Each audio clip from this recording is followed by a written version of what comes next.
Et on va donc ouvrir la parole de Dieu dans Daniel au chapitre 3.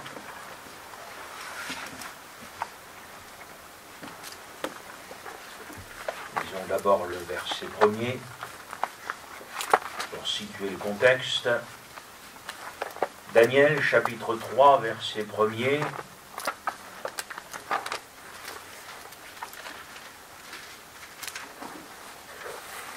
C'est un peu moins facile à trouver que Matthieu, je reconnais.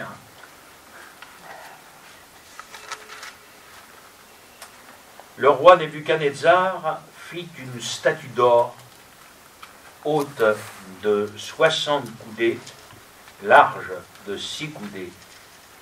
Il la dressa dans la vallée de Dura, dans la province de Babylone. Nous poursuivons notre lecture au verset 20. Il commanda à quelques-uns des plus vigoureux soldats de son armée de lier Shadrach, Meshach, Abednego et de les jeter dans la fournaise ardente. Ces hommes furent liés, vêtus de leurs caleçons, de leurs tuniques, de leurs manteaux, de leurs autres vêtements et jetés au milieu de la fournaise ardente. Comme l'ordre du roi était sévère, et que la fournaise était extraordinairement chauffée, la flamme tua les hommes qui y avaient jeté Shadrach, Meshach et Abednego. Et ces 3 hommes, Shadrach, Meshach et Abednego, tombèrent liés au milieu de la fournaise ardente. Alors le roi Nebuchadnezzar fut effrayé et se leva précipitamment. Il prit la parole et dit à ses conseillers: N'avons-nous pas jeté au milieu du feu 3 hommes liés? Ils répondirent certainement au roi. Il reprit et dit: Eh bien, je vois 4 hommes sans lien qui marchent au milieu du feu et qui n'ont point de mal, et la figure du 4e ressemble à celle d'un fils des dieux. Ensuite, Nebuchadnezzar s'approcha de l'entrée de la fournaise ardente et prenant la parole, il dit: Shadrach, Meshach, Abednego, serviteurs du Dieu suprême, sortez et venez. Et Shadrach, Meshach et Abednego sortirent du milieu du feu. Amen. C'est un contexte particulier. C'est Babylone. Vous savez que Babylone, dans la parole de Dieu, ça a quand même une signification eschatologique, c'est-à-dire qui touche au temps de la fin. C'est le royaume de Nebuchadnezzar, qui en lui-même est un type aussi de l'Antichrist. Un homme puissant, tellement puissant que pour lui la vie d'un être humain n'a que peu d'importance. Un homme qu'aujourd'hui nous qualifierions de dictateur, quelqu'un qui voulait faire plier tout le monde à ses moindres désirs, à sa volonté.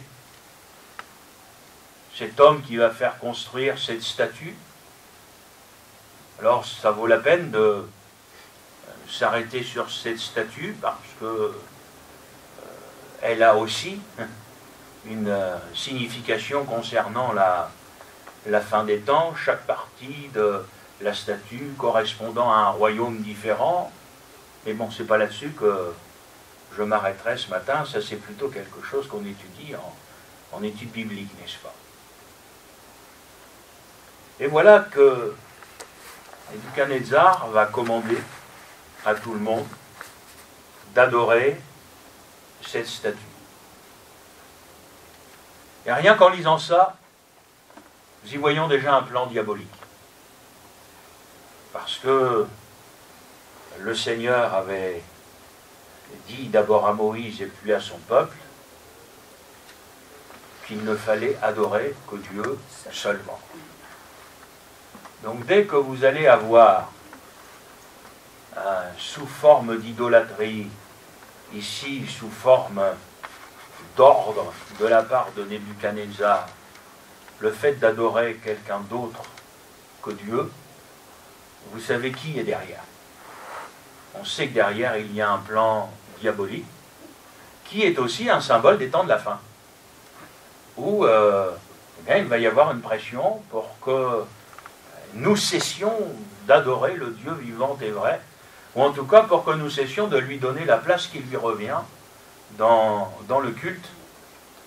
Et ça, frères et sœurs, ce signe de la fin des temps est lié aussi à la parole de Dieu. Je m'explique. Christ est la parole. Il est la parole incarnée. Il est la parole faite chair. Ce qui fait que dans le culte qui est rendu à Christ, la parole doit avoir la place centrale. C'est une place prépondérante. Elle doit être là. Et nous donnons à Christ et à sa parole la première des places. Et vous avez pu remarquer qu'avec le temps, en fin de compte, la parole n'est, dans bien des milieux évangéliques aujourd'hui, n'est plus à la première place, mais la musique, n'est-ce pas, a pris la place de la parole. Alors vous savez bien qu'on va mettre derrière, ah oui, mais dans la musique il y a des paroles, c'est comme la prédication. Non. Tout le monde peut chanter, tout le monde ne peut pas prêcher. La prédication de la parole, c'est autre chose. Et ça, c'est un signe, frères et sœurs, de la fin des temps. Quand la parole n'est plus au centre, moi j'ai rencontré un jour un serviteur de Dieu. Il me dit, nous avons été faire de l'évangélisation, et ils ont fait de l'évangélisation sans ouvrir la parole de Dieu. Ah oui, mais on a chanté. Il y a quand même un témoignage qui a pu être rendu. Béni soit Dieu pour le témoignage, mais l'évangélisation, c'est la prédication de la croix. Donc s'il n'y a pas eu la prédication de la croix, il n'y a pas eu d'évangélisation. Voyez-vous? Et tout ça, c'était parce que ça se faisait dans une église catholique, il ne fallait pas choquer le curé. Bon, ben, vous savez, quand on commence à cacher son drapeau pour ne pas choquer quelqu'un, la parole de Dieu, elle se doit d'être à la première place. Et nous avons, là, dans ce contexte, cette pression qui est mise pour que ces jeunes Hébreux, ils étaient nombreux, hein. Vous savez que Nebuchadnezzar avait déporté l'élite à l'époque du peuple d'Israël. Donc, il y avait Daniel, il y avait ses compagnons, mais il n'était pas tout seul. Mais ce qu'on voit, c'est que dans ce temps-là, dans cette époque-là, ils n'ont été que quelques-uns à vouloir rester fidèles au Seigneur. Parce qu'on voit Daniel, Shadrach, Meshach, Abednego, mais j'ai envie de vous dire, les autres, ils sont où? Ils n'ont pas été 4 à être déportés. Hein. Et les autres, ben, ils ont suivi. Ils ont suivi la foule, ils ont suivi le mouvement. Les autres, ils ont adoré. Les autres, ils ont plié le genou. Il a fallu qu'il y ait ces 4 jeunes courageux qui prennent position pour le Seigneur. Et ce qu'on voit, c'est que dans ce contexte, tous, des plus petits jusqu'aux plus grands, ben, ils vont adorer cette statue en même temps que les autres jeunes, d'ailleurs, qui avaient été enlevés. Et vous savez bien, dans le livre de Daniel, parfois certaines choses, l'accent va être mis parfois sur Daniel. Puis là, c'est sur les compagnons de Daniel que l'accent va être mis. Et où la parole de Dieu va nous montrer ces 3 jeunes hommes qui vont refuser d'adorer la statue, de plier le genou, et qui vont le faire au péril de leur vie. Ils vont le faire au péril de leur vie. Vous savez, frères et sœurs, la parole de Dieu nous montre toujours qu'il y a eu, soit dans l'Ancien Testament avec le peuple de Dieu, que ce soit dans le Nouveau Testament avec l'Église, il y a toujours des temps difficiles pour ceux qui veulent être fidèles au Seigneur. Ça, il faut qu'on en soit bien conscient. Vouloir être fidèle au Seigneur, vouloir mettre le Seigneur à la première place dans notre vie, vouloir mettre la parole ou remettre parfois la parole de Dieu au centre, dans nos vies, dans nos réunions, etc. J'aimerais vous dire, il y a un prix à payer, systématiquement. Vous devez vous douter que si on emprunte ce chemin-là, le diable ne va pas être d'accord. savez, l'église tiède, le diable, ça lui plaît. Parce que le diable connaît la Bible, et il sait que les tièdes, le Seigneur les vomira de sa bouche. Donc tant que l'église va rester dans la tiédeur, j'ai envie de vous dire, une église tiède ne gêne pas le diable. Mais quand l'église désire devenir bouillante, quand l'église veut être fidèle, quand l'église veut remettre les choses de Dieu au cœur, au centre de ses rassemblements, ben là je peux vous dire, il y en a un qui est pas d'accord. La guitare ne le dérange pas, mais la parole de Dieu, ça oui, ça le dérange. Et il y a toujours eu dans l'histoire du peuple de Dieu, et même dans l'histoire de l'Église, il y a toujours eu des périodes de déclin spirituel. Il y a toujours eu des moments où il y a eu comme des réveils, un retour à Dieu, et puis aussi des moments qui ont été des moments spirituellement difficiles, des moments de déclin. Et au milieu de ces moments de déclin, Dieu a toujours vu ses hommes. Toujours. Vous avez l'exemple dans l'Ancien Testament de Noé. Il était bien seul par rapport à toute une génération méchante et corrompue. Vous avez Abraham avec Sodome et Gomorrhe, parce qu'on oublie qu'Abraham, avant que Sodome et Gomorrhe ne soient détruits, Abraham avait fait la guerre, n'est-ce pas, pour sortir son neveu Lot.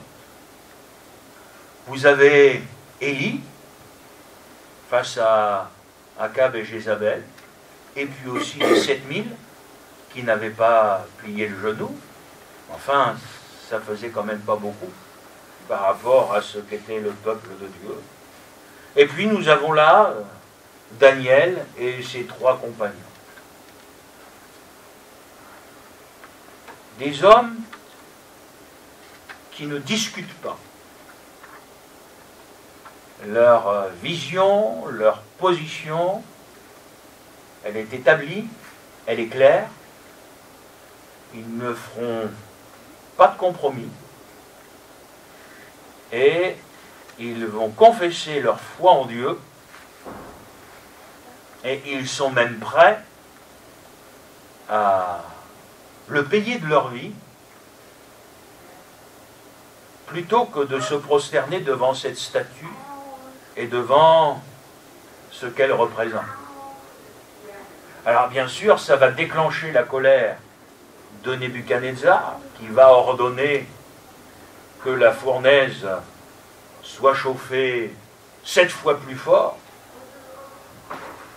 Mais ça ne change rien à la détermination de ces 3 jeunes gens. Je ne peux pas parler à leur place. Peut-être malgré tout le contexte les a impressionnés. Mettez-vous à leur place, ce sont des jeunes. Vous avez en face un homme extrêmement puissant. Vous avez des menaces de mort imminentes qui sont là. Mais en tout cas, que ça a été pour eux un moment difficile, moi je le conçois tout à fait. Ce que je vois en tout cas, c'est qu'ils étaient déterminés. Et que rien, ni personne, n'a pu les faire changer d'opinion. Et préparant ce message pour nous ce matin, j'ai repensé au texte d'Ésaïe 43 et la promesse que le Seigneur fait à son peuple. Je t'appelle par mon nom, tu es à moi. Si tu traverses les eaux, je serai avec toi, et les fleuves ne te submergeront point. Et écoutez, si tu marches dans le feu, tu ne te brûleras pas, et la flamme ne t'embrasera pas, car je suis l'Éternel ton Dieu, le Saint d'Israël, ton Sauveur. Et là, vous reprenez ce texte-là et vous pensez aux 3 jeunes qui sont dans la fournaise, en train de marcher dans le feu. Alors, frères et sœurs, sachez qu'aujourd'hui, vous avez, quand je dis des pasteurs, on ne peut même plus les appeler des pasteurs, vous avez des gens bizarres, qui aujourd'hui marchent dans le feu. en disant le Seigneur a dit qu'on ne se brûlerait pas. Vous avez en Amérique latine des pasteurs qui se font mordre par des serpents en disant mais voilà, c'est écrit que leur venin ne nous fera rien. Et vous en avez même bien sûr qui sont morts. Donc c'est fou, frères et sœurs, quand on a l'esprit tordu, ce qu'on peut faire ou faire dire à la parole de Dieu. Pour vous comme pour moi, je souhaite que le Saint-Esprit nous amène dans cette clairvoyance spirituelle, jamais tomber dans des débordements comme il en existe tellement aujourd'hui, mais d'être vraiment capable de prendre la parole de Dieu, de faire les liens, en se disant, Seigneur, même dans les situations les plus difficiles, tu es capable de garder tes enfants. Ces jeunes sont pour moi à l'image de ceux qui sont cités dans l'Apocalypse, où il est dit qu'ils n'ont pas aimé leur propre vie jusqu'à craindre la mort. Et les voilà dans le feu. La sentence est exécutée. Ils sont condamnés à mort. Ils sont jetés dans le feu. Ceux qui les jettent dans le feu meurent tellement la fournaise a été chauffée. Et que voit Nebuchadnezzar? Il est en train non seulement de voir ces jeunes en train de marcher dans le feu, ça c'est déjà un premier miracle.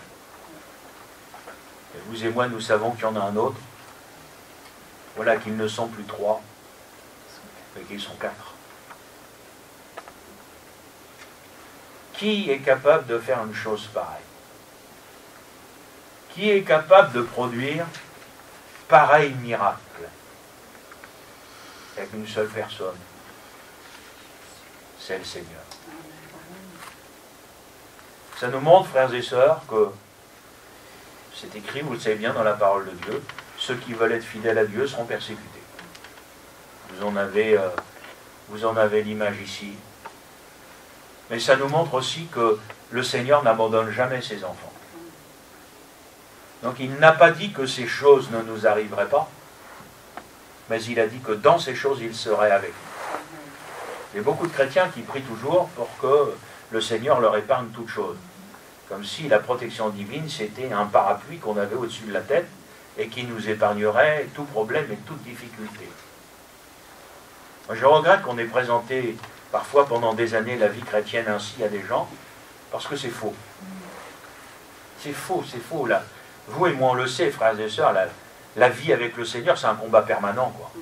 C'est difficile partout où nous allons, c'est difficile au travail, c'est difficile parfois dans la famille, quand on a des enfants qui ne sont pas convertis, etc. Enfin, frères et sœurs, c'est celui qui vient me dire que la vie avec le Seigneur, c'est une vie facile, j'aimerais vous dire, il n'est pas chrétien, c'est pas possible.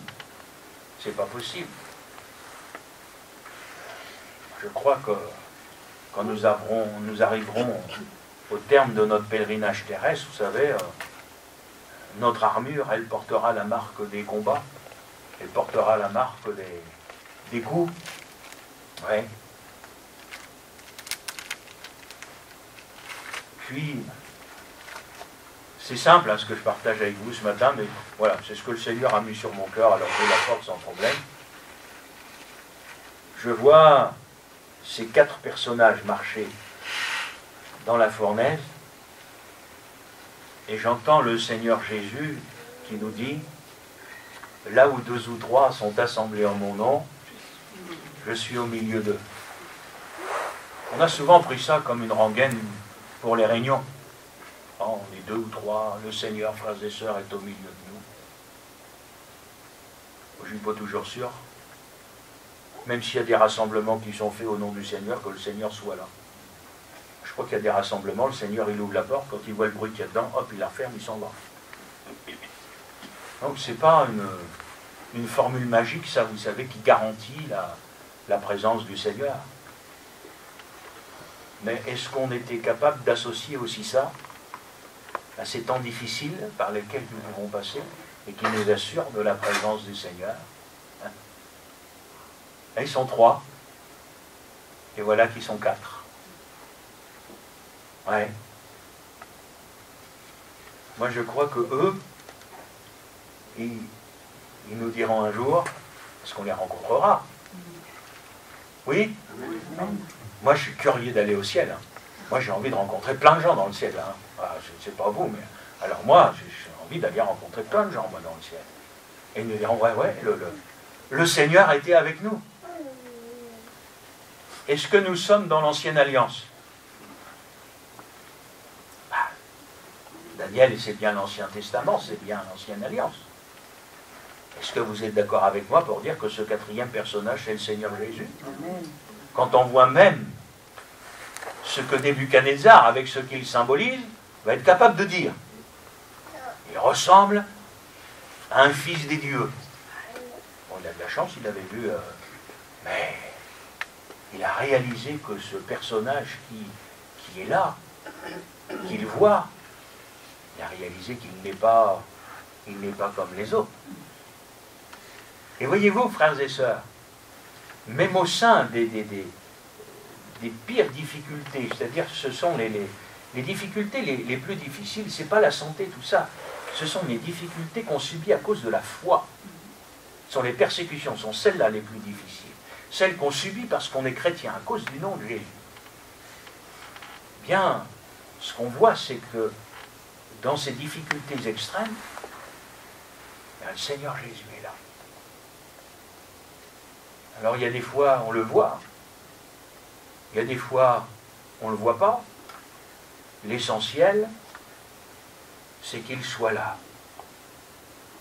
Et quelle expérience extraordinaire pour Shadrach, Meshach et Abednego. Et après encore ça, je pense encore à tous ceux qui ont plié le genou puis qui n'auraient pas dû. Ce n'étaient pas les seuls jeunes Hébreux à avoir été déportés. Qu'est-ce qu'ils ont dû penser les autres? La Bible ne le dit pas, alors on ne va pas les faire dire à la Bible ce qu'elle ne dit pas. Mais quand même, je pense qu'ils ont dû s'interroger. Nous avons ce matin en face de nous 3 hommes qui ont préféré perdre leur vie plutôt que de renier le Seigneur. Combien de chrétiens sont fidèles quand tout va bien? Mais dès que vient une difficulté, ben, ils s'écroulent. Parfois, ils renient le Seigneur. Parfois, ils se mettent à dire des choses contre le Seigneur. Ils murmurent. Vous savez que ce verbe-là est souvent attaché à l'histoire du peuple d'Israël. Pour certains, être chrétien égale tout doit bien aller. C'est comme si le Seigneur était une assurance du bonheur terrestre parfait. Frères et sœurs, je vous promets le bonheur quand vous serez dans le ciel. Amen. Je connais un endroit où vous ne souffrirez plus. Il n'y aura plus de maladies, il n'y aura plus de corps qui vieillit, il n'y aura plus des peines de la terre avec les deuils, les séparations, ça. Il n'y aura plus rien de tout ça. Je vous promets qu'un jour, on connaîtra ça. Je vous promets le bonheur. Mais là-haut, en attendant notre bonheur, il sera spirituel, mais au niveau de la vie ici-bas, moi je suis pleinement convaincu avec la parole de Dieu que plus on va avancer dans le temps, plus ça va être dur. Alors je vous en supplie, frères et sœurs, soyez extrêmement prudents, circonspects avec tout ce que vous entendez dans les médias. Vous en avez, ils allument la télé, ils écoutent ce que la télé leur dit comme si c'était parole d'évangile. J'aimerais vous dire, n'oubliez pas que derrière, il y a des gens qui peuvent et qui souhaiteraient nous manipuler. nous donner qu'une partie de l'information, orienter notre manière de penser, qu'on puisse voter pour eux. Faites très attention aujourd'hui aux réseaux sociaux. Autrefois ça n'existait pas, maintenant ça existe. Hein. Et tout le monde est branché là-dessus. Faites très attention parce que vous n'avez aucun contrôle des informations sur les réseaux sociaux. Et moi je suis convaincu, frères et sœurs, que sans diaboliser, il faut aussi être sage dans le domaine, mais on ne peut pas ignorer derrière que le malin veut utiliser tout ça aussi. Il y a tout un tas de choses qui nous dépassent, qui se mettent en place et qui vont faire que l'Antichrist va monter puis Jésus va descendre. C'est comme ça, frères et sœurs, et je suis convaincu que plus nous allons avancer dans le temps, plus nous allons avoir une pression qui va être mise. Est-ce que nous sommes prêts à ça? Vous savez, au cours de mon ministère, moi, avec tous les voyages que le Seigneur m'a donné de faire, moi, je suis allé à la rencontre des persécutés. Je suis vraiment allé dans des endroits où les chrétiens peuvent mourir. D'ailleurs, certains étaient morts. Hein. Ce que j'ai remarqué, c'est que l'église vivante, c'est cette église-là. Je me souviendrai toujours. Ça m'avait tellement choqué. La première fois que j'ai fait des baptêmes en Inde, il y avait un baptistère à l'extérieur, derrière l'église, et puis le pasteur me demande de faire les baptêmes. Je descends dans l'eau, et puis j'avais un pasteur indien à côté de moi, alors moi je parlais en anglais, puis lui il traduisait à la personne que j'allais baptiser.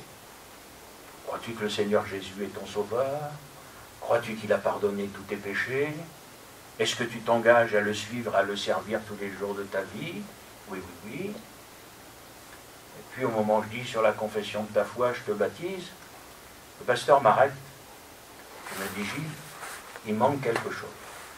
Ah. Il demande-lui s'il est prêt à mourir pour le Seigneur.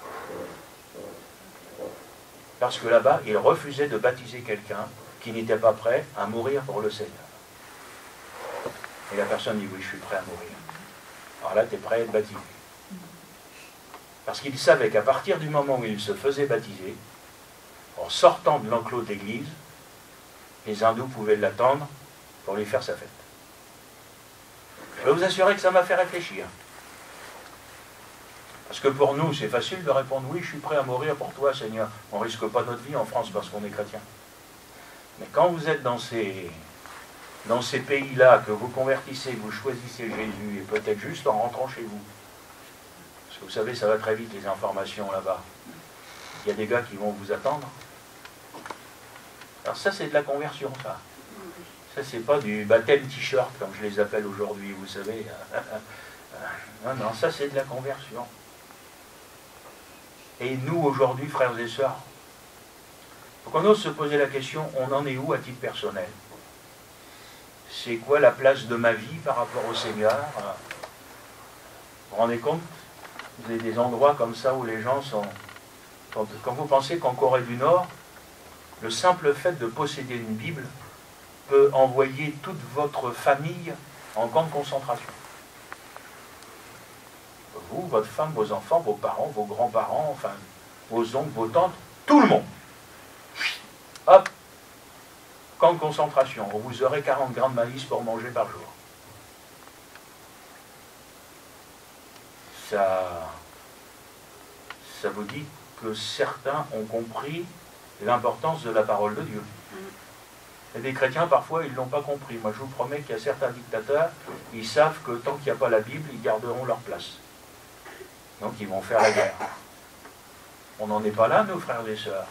Et alors, vous avez des chrétiens, vous dites, ah, aujourd'hui, on ne peut plus évangéliser comme hier, tu comprends. Quand on parle du Seigneur, on se moque de nous. Vous savez ce que la parole de Dieu dit? Heureux serez-vous quand on se moquera de vous. Heureux serez-vous dans la mauvaise réputation. Heureux serez-vous dans toutes ces choses. Aujourd'hui, vous avez des chrétiens qui vous disent, ah ben, si, on ne peut plus évangéliser. Vous vous rendez compte, on va évangéliser, les gens se moquent de nous. Frères et sœurs, si vous ne l'avez pas fait, je vous encourage à faire une chose, c'est à écouter, c'est sur le site internet de l'église de Pont-Audemer, le témoignage d'un pasteur évangéliste qui s'appelait Irino d'Apozzo. Alors si vous l'avez déjà écouté, vous savez de quoi je parle. Si vous ne l'avez pas écouté, écoutez, c'est de l'or en bas. Là, voilà, il y a des âneries sur internet, là je vous encourage à aller écouter ça. Et vous entendrez le témoignage de ce pasteur qui va amener à la conversion le chef du camp de concentration où il était détenu pendant la guerre parce qu'il avait aidé des juifs. Cet homme qui lui avait brisé le bras à plusieurs reprises, qui lui a fait des misères terribles, ce pasteur va le retrouver après la guerre.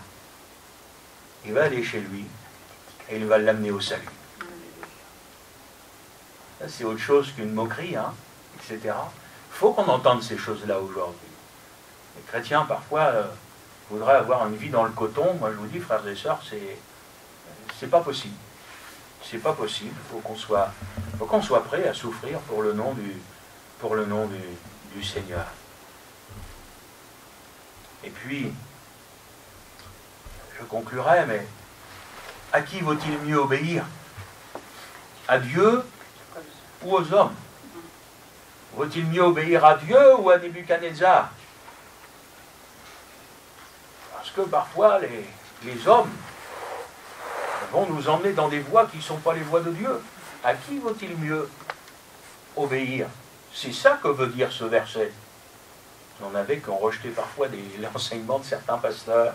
Donc on dit, ah, il vaut mieux obéir à Dieu plutôt qu'aux hommes. Je vais vous dire, si le pasteur il prêche ce qui est écrit dans la Bible, vous obéissez à Dieu, vous n'obéissez pas à un homme. Hein. Frères et sœurs, je vous laisse deux textes. Psaume 35, verset 10. Éternel, qui peut comme toi délivrer le malheureux d'un plus fort que lui? C'est beau ça. Vous remettez ça dans le contexte des jeunes dans la fournaise. Qui peut délivrer comme toi un malheureux d'un plus fort que lui? Mes frères et sœurs, ceux qui sont en face de nous sont plus forts que nous. Mais celui qui vit en nous est plus fort qu'eux. Alléluia. Et c'est donc pas sur nos propres forces que nous nous appuyons, mais c'est vraiment sur le Seigneur. Et puis, il y a Dieu. On a parfois tendance, nous, à oublier que Dieu a sa manière d'agir et de faire.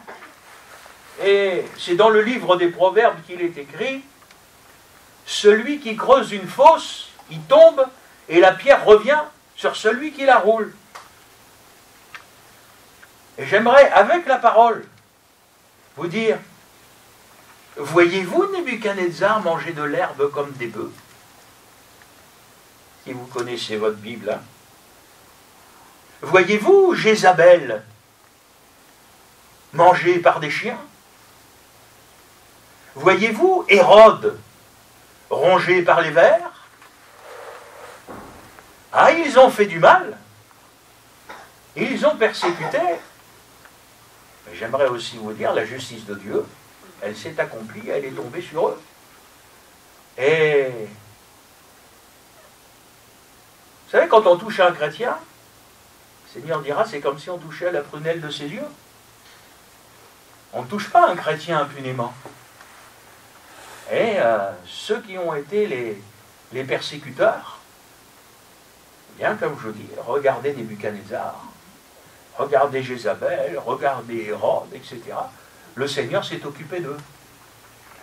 Frères et sœurs, ce n'est pas à nous de nous occuper de nos persécuteurs.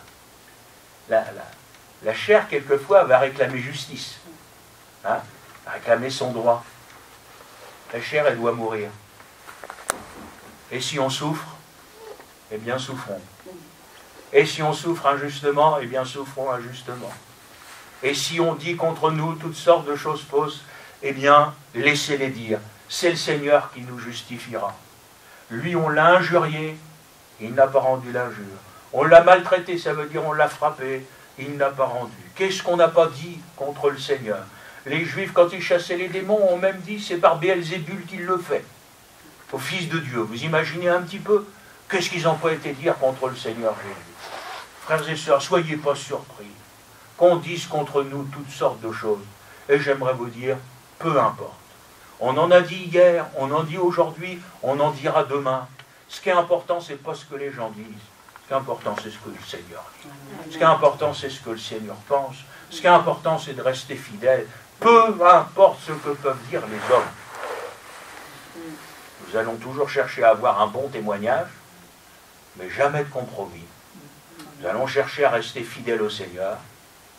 Et le Seigneur, frères et sœurs, eh bien, restera fidèle avec nous. Et puis, vous avez ceux qui ont été sauvés de la fournaise. Ben, vous en avez qui ont été mangés par les lions. On dirait encore l'épître aux Hébreux, chapitre 11, chapitre 13, etc. Vous connaissez ces textes de la parole de Dieu. La Bible vous dit certains ont été sciés, etc. Enfin, ils ont été sur les chemins vêtus de peau de bête, etc. Il faut voir dans l'histoire ce qu'on a fait aux chrétiens. Vous savez, frères et sœurs, moi, il m'est arrivé, ça ne m'est pas arrivé souvent. Je me souviens une fois, je me suis retrouvé à Nîmes, et j'ai voulu aller voir les arènes. Je n'étais pas là, mais enfin bon, quand vous voyez ce que c'est, les arènes de Nîmes et tout ça. Puis vous pensez que dans ces endroits-là, on a persécuté des chrétiens, on les a donnés à manger à des lions, etc. Alors les gens disaient, quel beau bâtiment et tout. Les Romains, c'était des sauvages quand même, excusez-moi, hein, etc. Et je dis, les chrétiens, quoi qu'il est là, eux, ils n'ont pas été sauvés de la fournaise. Hein.